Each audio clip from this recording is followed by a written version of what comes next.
हम सबके पास जीने के लिए केवल एक ही जिंदगी है। हमारा जीवन मूल्यवान होना चाहिए, मायने रखना चाहिए,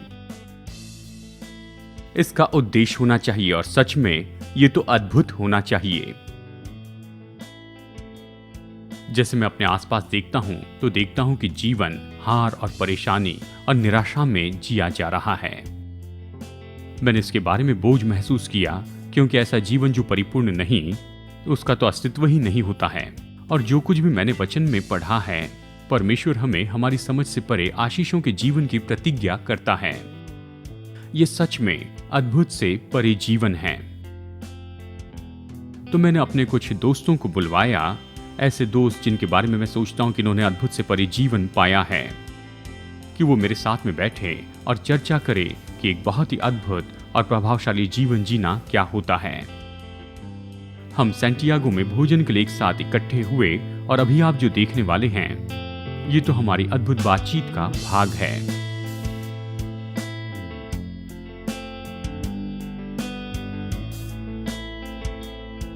जानते हैं, आज इन सारी बातों के ऊपर जब हम चर्चा कर रहे हैं, हम सब जानते हैं कि हमें बहुत दूरी तक जाना है। दिलचस्प बात यह है कि जो लोग आज विश्वास करते हैं शायद वो सही नहीं है। आपने ये सुना होगा, लेकिन मैं दोष निकालने के तरीके से नहीं कह रहा हूं। लोग कहते इसे जाने दो, प्रभु को काम करने दो। और मैं देखता हूं बहुत से लोग इसे जाने देते हैं, बहुत सी बातों को जाने देते हैं, और वो चाहते हैं प्रभु उनके लिए सब कुछ करें। प्रभु ने जीवन और सुभक्ति के लिए जो चाहिए सब कुछ हमें दिया है, और हमें प्रभु वचन की सारी अद्भुत प्रतिज्ञाएं भी उसने दी हैं। लेकिन ये सारे अनुशासन जिस पर हमने चर्चा की है, नए नियम में हमें उसकी आज्ञा दी गई है। हमें आज्ञा दी है कि एक दूसरे से प्रेम रखें, हमें आज्ञा दी है कि हमेशा हम आनंदित रहें, आज्ञा दी गई है कि शांति में जिए, और ऐसा करने के लिए अनुशासन की जरूरत है। दिलचस्प बात यह है कि अनुशासन ये शब्द नए नियम में ऐसा शब्द है जिससे हमें शासन मिलता है, हमें खुद पर नियंत्रण रखना है। सच में क्या कभी इसके बारे में किसी को परेशानी हुई? खिलाड़ी के नाते अनुशासन बेहद आवश्यक है। हमें हमेशा अनुशासित रहना होता है। अनुशासित खिलाड़ी ही अधिक सफल होते हैं, अनुशासित टीम ही अधिक सफल होते हैं। इसके लिए हमें अच्छे प्रशिक्षक चाहिए जो हमें प्रशिक्षण दे और अनुशासित रखें। और जैसा कि आपने कहा, मैं आपसे सहमत हूं, हमारा आत्मिक जीवन भी कुछ ऐसा ही है। यह अनुशासन ही है जो साथ जोड़ता है पवित्र आत्मा के अन्य फलों को। हालांकि एक गलती जो लोग करते हैं, अगर आप एक समानता के रूप से फुटबॉल खेलने लगते हैं तो कई लोग सोचते हैं कि आत्म अनुशासन का मतलब है परिश्रम करना, लेकिन फुटबॉल में ऐसा नहीं है, है ना? इसका मतलब अभ्यास करना। बहुत बार हम ये भूल जाते हैं कि अनुशासन अभ्यास का एक रूप है। वास्तव में यह ऐसा कुछ है जिसे आप परीक्षा के समय के लिए तैयार करते हैं।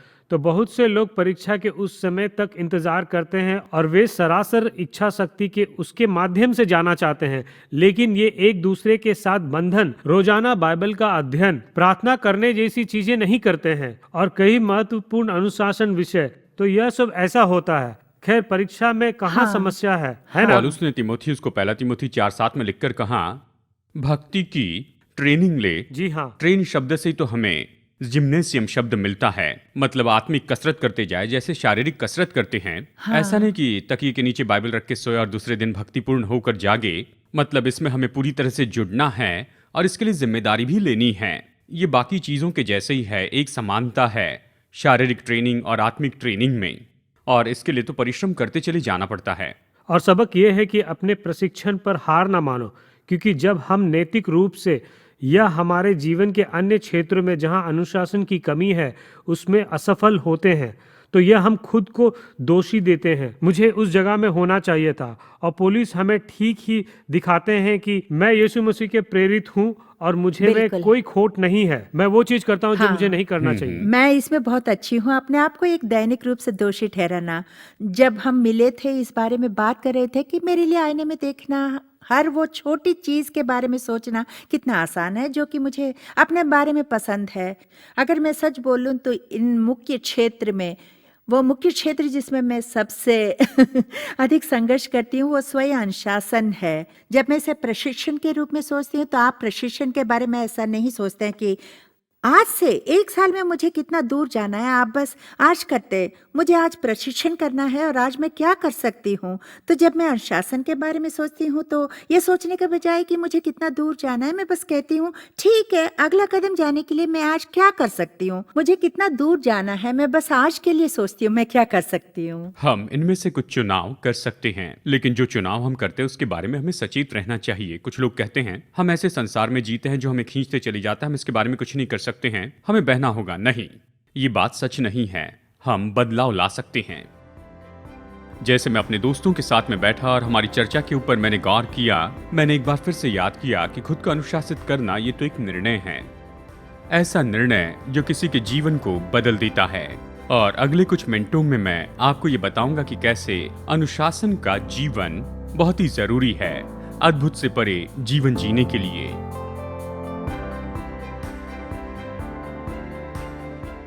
आत्मा के फल का जो आखिरी स्वभाव गुण है वो तो संयम है। देखिए इसे, अगर आप ज्यादा प्रेम करना चाहते हैं लेकिन संयम नहीं है तो नहीं कर पाएंगे। और अगर आप जीवन में और ज्यादा उदारता रखना चाहते हैं और संयम नहीं है तो उदार नहीं हो पाएंगे। अगर आप चाहते हैं कि आप ज्यादा करुणामय हो तो आपको खुद को थामे रहना होगा। किसी ने कहा खुद को अनुशासित करना मतलब यह है कि जब आप कुछ गलत करना चाहते हैं फिर भी सही करने का चुनाव करते हैं। ये जानना है कि हम कर सकते हैं लेकिन नहीं करने का निर्णय लेते हैं। मुझे पसंद है फिल्म शुरू होने के पहले पूरे पॉपकॉर्न नहीं खाना है। नया नियम इसके बारे में खास शब्द का उपयोग करता है जिसके बारे में आज मैं आपको बताना चाहता हूं, और ये जुड़ा है इंग्लिश शब्द डेमोक्रेसी से। दूसरे शब्दों में अनुशासन मतलब खुद के ऊपर अधिकार करते जाना है। और बहुत से लोगों की विचारधारा के विरुद्ध ये सीमित करने वाला जीवन नहीं है, यह ऐसा जीवन है जो आपको पूरी तरह से वो व्यक्ति बनने के लिए कहता है जो परमेश्वर चाहता है कि आप बने। सच्चा संयम तो ऊपर से दिया वरदान है, ये पवित्र आत्मा द्वारा उत्पन्न होता है। लेकिन एक बार फिर से हमें याद रखना होगा कि संयम ऐसा वरदान नहीं है जिसे हम ऐसे ही प्राप्त कर लेते हैं। हम इसे सक्रिय रूप में लेते हैं, हम इसके स्रोत नहीं, लेकिन हम इसमें जानबूझ कर जुड़े होते हैं। हम संयम के वरदान के लिए खुद को खोलते हैं और उसमें जीते हैं। अनुग्रह से लेते हैं मतलब इसे पूरी तरह भीतर लेते हैं और फिर पूरी तरह से बाहरी रूप में हम इस अनुग्रह में होकर काम करते हैं। हर दिन हम ऐसे सैकड़ों चुनाव करते हैं कि हमें क्या करना है और जीवन की दिशा का निर्णय लेते हैं। कितने लोग जानते हैं कि जो हम करना चाहते हैं, जो हमें करना चाहिए उसके साथ में जुड़ता है तो ये आसान होता है, ये तो अद्भुत पल होते हैं। लेकिन चलिए सच्चाई कहें कि कई बार ऐसा होता है कि जो हमारे लिए अच्छा दिखता है हम उसे करना नहीं चाहते हैं, और यहीं पर अनुशासन भीतर आता है और वह हमें ऊपर लेकर जाता है। चलिए मैं आपको इसके बारे में और भी समझाकर बताऊं ताकि हम समझ सके कि क्यों मुश्किल होती है। हम सभी लोगों को इसमें से कोई भी नहीं छूटा है। ये यहां उपस्थित सभी के लिए संदेश है अगर आप इसे लेते हैं तो। बाइबल हमें स्पष्ट रूप में बताती है कि अगर हम विश्वासी हैं तो हमारे भीतर में कश्मकश चलती रहती है।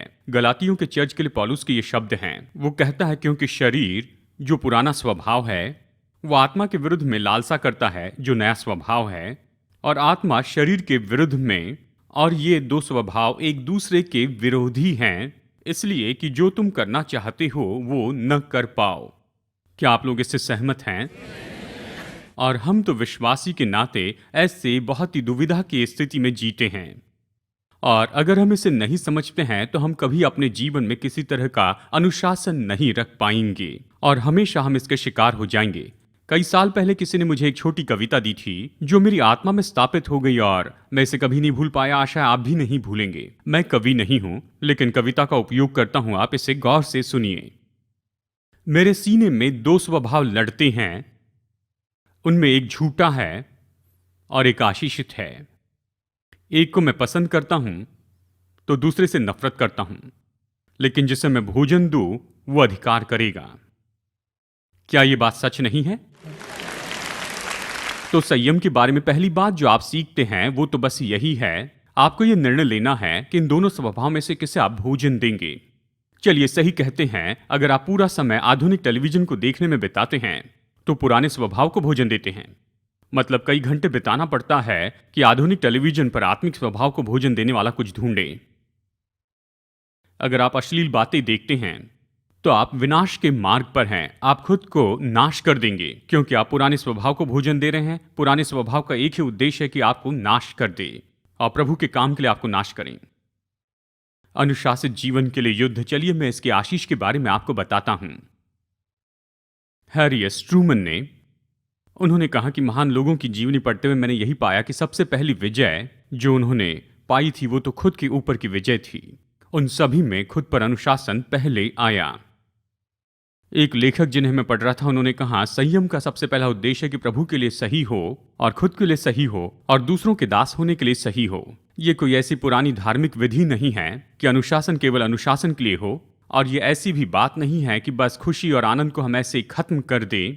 लेकिन सच्चा अनुशासन तो आनंद के लिए द्वार है, और ये तो सच्ची आजादी है खुद की दिलचस्पी के आनंद लेने से और दूसरे लोगों के प्रभाव से। जैसे हम परिपक्व विश्वासी होते हैं, हम अनुशासन के ऐसे बहुत से युद्धों का अनुभव करते जाते हैं। जरा सोचिए कौन सी बात हमेशा हम कल पर छोड़ते हैं। बेताबी छोड़ देना, कल करेंगे ये कह देना। कितने लोग सच में डाइट पर हैं? यहां पर देखिए सभी लोग डाइट पर हैं। हमारा खुद का अपना डाइट है, हमारी खुद की डाइट की कहानी है। तो दूसरी किताब में जो मैंने लिखा उससे बढ़कर इसमें मैंने बताया है, और अध्याय की शुरुआत में ही मैंने बताना चाहा कि ये अनुशासन क्या है। लेकिन पूरे अध्याय में मैंने उस कार्यनीति को बताने की कोशिश की जिससे हमें कुछ मदद मिल सके कि हम ऐसे लोग हों जो प्रभु चाहता है कि हम हो जाएं। तो चलिए आज इनमें से हम कुछ बातों को यहां पर देखते हैं। अनुशासित जीवन बनाने के ब्लॉक्स, ये कुछ कार्यनीति हैं। सबसे पहले जिसके बारे में मैंने कभी नहीं सोचा लेकिन इतनी सामर्थ्य है कि नहीं चूकना चाहा, अपने असंतोष को गले लगाएं। अपने असंतोष को गले लगाएं। अब ये दुचित्ता नहीं लग रहा है तो मुझे पता नहीं कौन सी बात दुचित्ती लगेगी। और मुझे याद है मैंने इस बात को महसूस किया जैसे एक दिन बीएटिट्यूड में पढ़ रहा था। यीशु ने जो धन्य बातें कही जिसे अच्छे से समझना चाहिए लेकिन उसे गलत समझा गया, वो तो यही है। यीशु ने कहा कि धन्य हैं वे जो कि धार्मिकता के लिए भूखे और प्यासे हैं। जानते हैं हम इसे कैसे पढ़ते हैं? इस तरह से पढ़ते हैं, धन्य हैं वे जो धर्मी हैं। ये ऐसे नहीं कहता है, ये बात सच है, लेकिन ये वचन इस तरह से नहीं कहता है। और ये धन्य वचन कहता है कि हम आशीषित हैं जब हम भूखे होते हैं, हम आशीषित होते हैं जब हम प्यासे होते हैं, हम आशीषित होते हैं जब हम जहां पर है उसके बारे में असंतोष में रहते हैं और हम अगले स्तर पर जाना चाहते हैं। आमीन।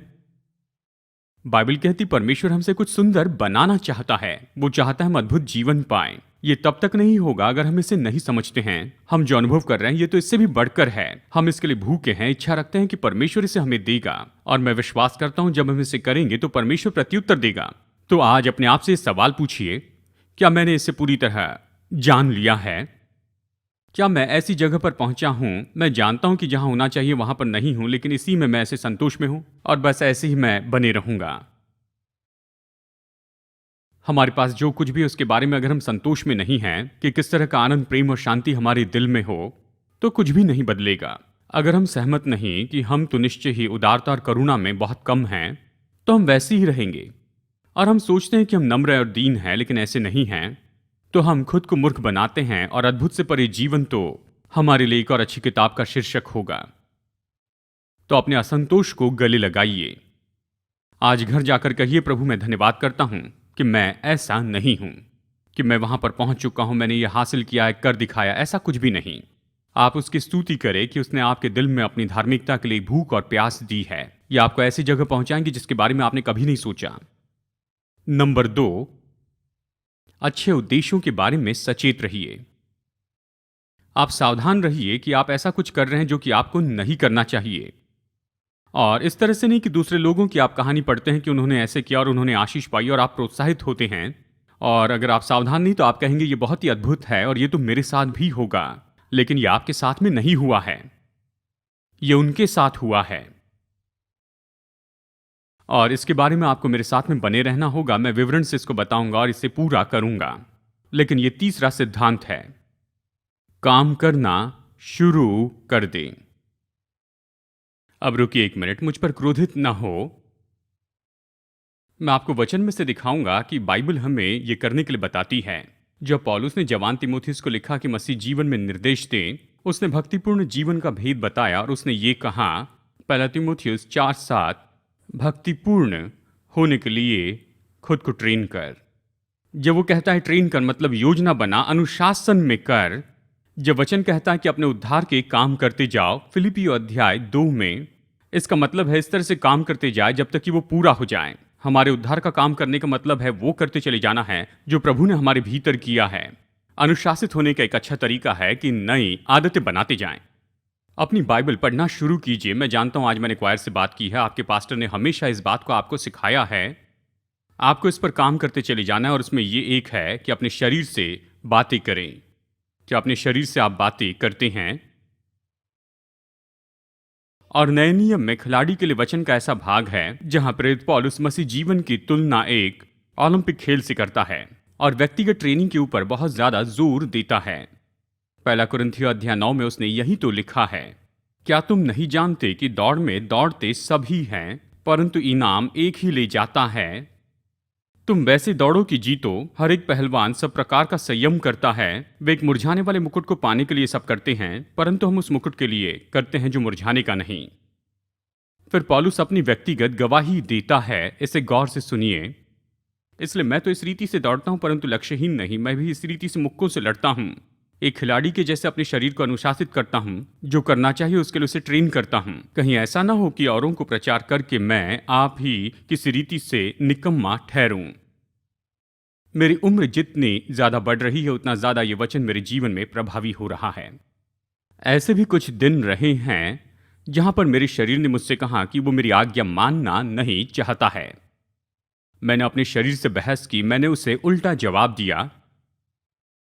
मेरा शरीर सोना चाहता था पर मुझे उठना था। मेरा शरीर खाना चाहता था जबकि मैंने काफी खा लिया था। मेरा शरीर कसरत करना रोकना चाहता था और मैं जानता था अगर मैं इसे रोक दूं तो फिर इसे कभी शुरू नहीं कर पाऊंगा।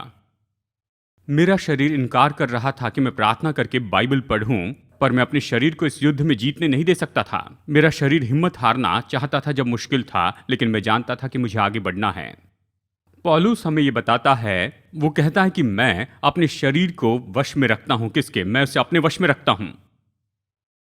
और जैसे मेरी उम्र बढ़ती जा रही है, मैं ज्यादा जानते आ रहा हूं कि उठने के बाद मैं फर्श पर बैठकर प्रार्थना करता हूं और मैं कहता हूं शरीर में ये नहीं करना चाहता हूं और मैं बस ये चाहता हूं कि शरीर तुम आज यहीं रहो। मैं जानता हूं ये एक युद्ध है। हमारे शरीर का युद्ध तो निश्चय ही ये भीतरी ऐसा युद्ध होता है, क्योंकि इसे आप सुनिए। कई साल पहले मैंने अपनी बाइबल में इसे लिख लिया था। हमारा शरीर और हमारी आत्मा एक दूसरे के इतने करीब रहते हैं कि उन्हें एक दूसरे का रोग लग जाता है। मुझे पता नहीं ये किसने कहा, लेकिन इतने सालों से ये मेरी आत्मा में बना है। जब शरीर में मुझे अच्छा नहीं लगता है, ये मेरे आत्मिक जीवन पर प्रभाव डालता है। कितने लोग सहमत हैं? जब आप आत्मिक रूप में परेशान हो तो आपका शरीर बिखर जाता है। हम इसके बारे में कहते हुए अच्छा करते हैं, लेकिन कम से कम एक आध बार इसे देख लीजिए। अगर प्रभु की सेवा करना चाहते हैं तो काफी समय तक शरीर की देखभाल करनी होगी। जब फोर्थ वेन में मैंने इसे शुरू किया था तो वहां पर एक चिन्ह लगा हुआ था। उनकी दीवार पर एक चिन्ह था और बहुत ही महत्वपूर्ण था। मैं उसे कभी नहीं भूला हूं। उसमें लिखा था, जब इस शरीर से बाहर निकलोगे तब तुम जीना शुरू करोगे। क्या यह अच्छा विचार नहीं है? और ये एक और बात है, सब विश्वासियों के लिए जरूरी है। लगभग सभी सेवकाई हम अपने शरीर से करते हैं। हम प्रार्थना करते हैं, वो भी एक सेवकाई है। हमारी सेवकाई का ज्यादातर भाग तो हमारी शरीर में है, तो हमें अपने शरीर से बातें करनी है। नंबर 5, अपने जीवन को फास्ट फॉरवर्ड कीजिए। इब्रानियों का लेखक यीशु के जीवन में सिद्धांत को दिखाता है। वो यही कहता है, और इस वचन में जो प्रेरणा है उसे आप जरा गौर से सुनिए। वो दौड़ जो परमेश्वर ने हमारे लिए रखी है, हम उसमें धीरज से दौड़े। हम ये करते हैं यीशु पर अपनी दृष्टि बनाए रखने के द्वारा। वो चैंपियन जो हमारे विश्वास को शुरू करता और पूरा करता है, जिसने उस आनंद के लिए जो उसके आगे धरा था, यीशु ने उस क्रूस को सह लिया, लज्जा की कुछ चिंता न करके, और अब वो परमेश्वर के सिंहासन के दाहिनी ओर जा बैठा। कल्पना कीजिए उसने कितना ज्यादा दुख उठाया पापमय लोगों से कि आप परेशान ना हो। मैं जानता हूं, बस अपने पड़ोसी को कुछ पल के लिए देखिए। जानते हम लोग कौन हैं, आज हम कैसे हैं, आनंद कहां है, जिसके लिए प्रभु यीशु ने क्रूस सह लिया था। यही कारण था कि उसने क्रूस सह लिया। प्रभु यीशु क्रूस पर जाने के लिए तैयार था और रोमी क्रूसीकरण के उतने भयानक दंड को उसने सह लिया, क्योंकि उसने क्रूस के परे देखा, कब्र के परे देखा उस दिन को जहां पर हजारों लोग यहां पर टेम्पल फ्लोरिडा में इस अरीना में बैठेंगे जो उसे आदर, महिमा और स्तुति देंगे। उसने इसे देखा और वो आगे बढ़ा। और हम सब इस क्रिया में होते हैं, आज यहां हैं और जानना चाहते हैं कि परमेश्वर क्या करना चाहता है। हमारे निर्णय के बारे में जानना चाहते हैं। अपने निर्णय के महत्व को कभी कम करने की कोशिश न करें और ये न सोचें कि परमेश्वर ने आपके साथ संबंध तोड़ दिया क्योंकि आप ऐसी जगह पर हैं जहां पर आपके पास मार्गदर्शन नहीं है। प्रतिदिन जो प्रभु कहता है आप उसे करते चले जाएं, ये जानकर कि जब आपको आगे बढ़ने का समय आएगा वो मदद करेगा। अंत में मैं आपको ये कहानी बताना चाहता हूं, आप गौर से सुनिए। पूरे संसार में मेरी पसंद की जगह है, वो है कोरोनाडो, कैलिफोर्निया। अगर आप वहां पर गए हैं तो कल्पना कर सकते हैं वो कितनी शांत और सुंदर जगह है। ये मानो यूरोप के जैसे हैं, लेकिन उसी समय अमेरिका में रहने जैसे है। हमने वहां पर कुछ समय बिताया, ज़्यादा से ज़्यादा समय बिताना चाहा। हमें बीच पसंद है और हमें उस टापू की सारी बातें बहुत पसंद है। और एक बात मुझे पसंद है कि कोरोनाडो यूनाइटेड स्टेट्स की नेवी सील्ड ट्रेनिंग कैंप है। ये लोग तो मुझे बहुत उत्साहित करते हैं। और मैं अपनी बाइक वहां पर चला रहा था और वहां पर सेना के एक लीडर आए। मैंने कुछ समय तक उनको सुना और फिर रात को पानी में उनकी आवाज़ सुनी। मैंने उनकी बोट में उन्हें देखा, उन्हें बचाते हुए देखा, रेस्क्यू ऑपरेशन में देखा, हेलीकॉप्टर में से लोगों को बचा रहे थे और मैंने उनके शोर की आवाज़ भी सुनी। मैं उन्हें देखकर खुद को रोक नहीं पाया और मैं खुद प्रोत्साहित हुआ। और हाल ही में नेवी के ऐसे अफसरों की किताब रिलीज हुई और उस किताब का नाम बहुत ही अजीब था, मेक योर बेड। यह शीर्षक तो बहुत ही अजीब था और यह बेस्ट सेलर की लिस्ट में आ गई है। इससे मैं आकर्षित हुआ क्योंकि मेरी मां थी जो हमेशा अपने बिस्तर को सही करने के बारे में कहती थी। जब मैं स्कूल जाने के लिए तैयार होता तो मेरी मां मुझसे कहती, डेविड पॉल, क्या तुमने ब्रश किया है और बिस्तर सही किया है? ब्रश करने में कोई परेशानी नहीं थी, लेकिन बिस्तर सही करके निकलने से मैं कतराता था। लेकिन मैं आपको बताऊं, एक दिन मेरी मां स्कूल में आई और मुझे स्कूल से घर लेकर गई कि बिस्तर सही करूं।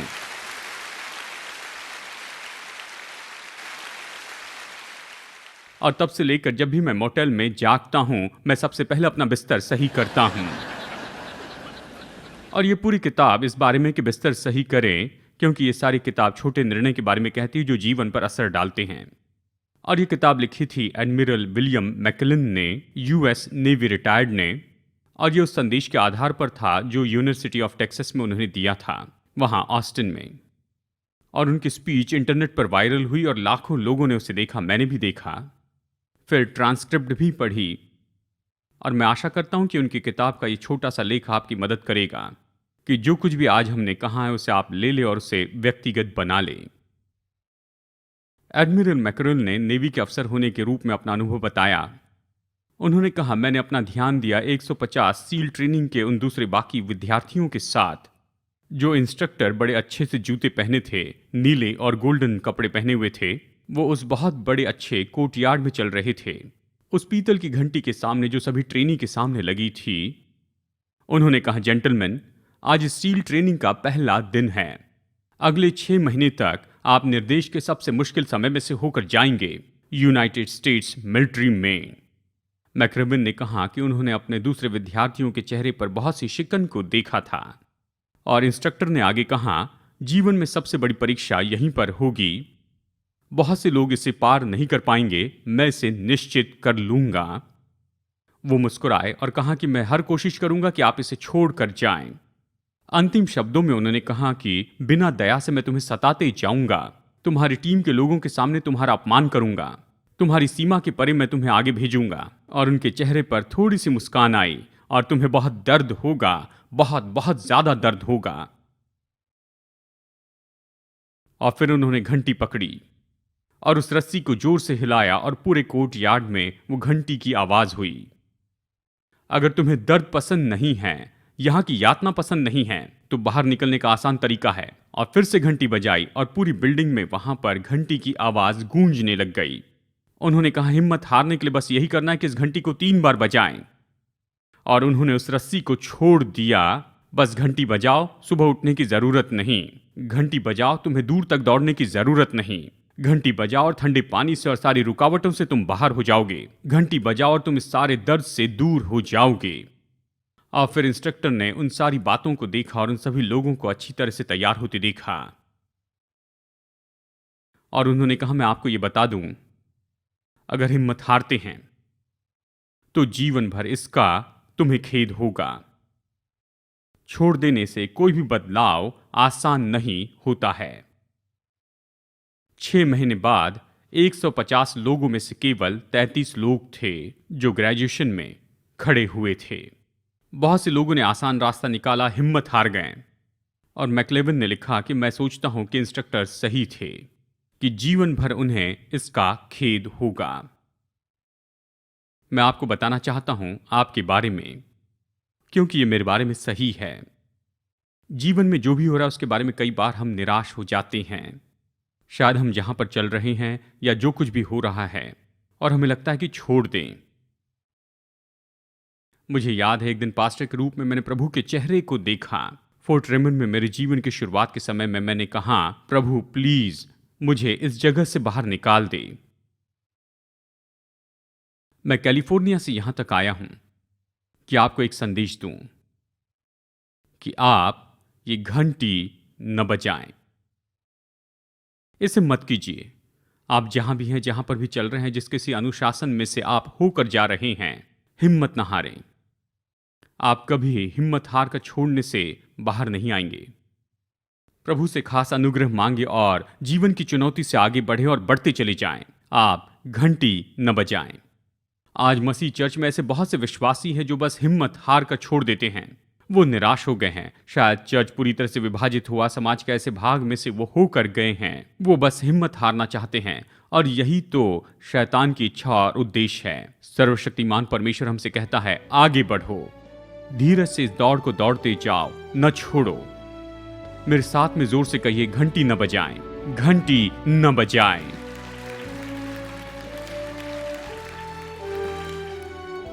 आज मेरे साथ टर्निंग पॉइंट में जुड़ने के लिए धन्यवाद।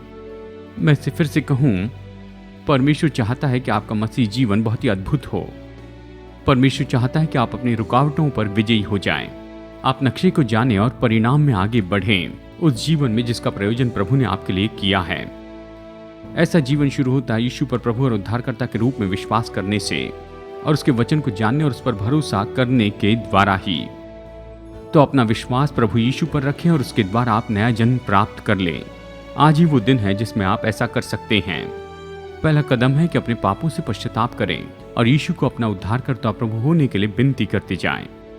जब एक बार आप ये निर्णय लेते हैं कि परमेश्वर के उद्धार का ये मुफ्त का वरदान आप प्राप्त करें, तो परमेश्वर के साथ मसीह यीशु में नई सृष्टि होने के नाते आपकी यात्रा शुरू होगी। आज आपने विश्वास के कदम उठाया है तो अपना ये निर्णय दूसरे विश्वासियों को जरूर बताइए। भरोसेमंद सेवकाई या फिर लोकल चर्च को आप बताइए कि आप अपने इस नए विश्वास में बढ़ते चले जाएं। प्रभु आशीष दे जैसे परमेश्वर के साथ में चलना शुरू किया। और मैं आशा करता हूं कि अगली बार आप हमसे मुलाकात करेंगे यहाँ पर टर्निंग पॉइंट में।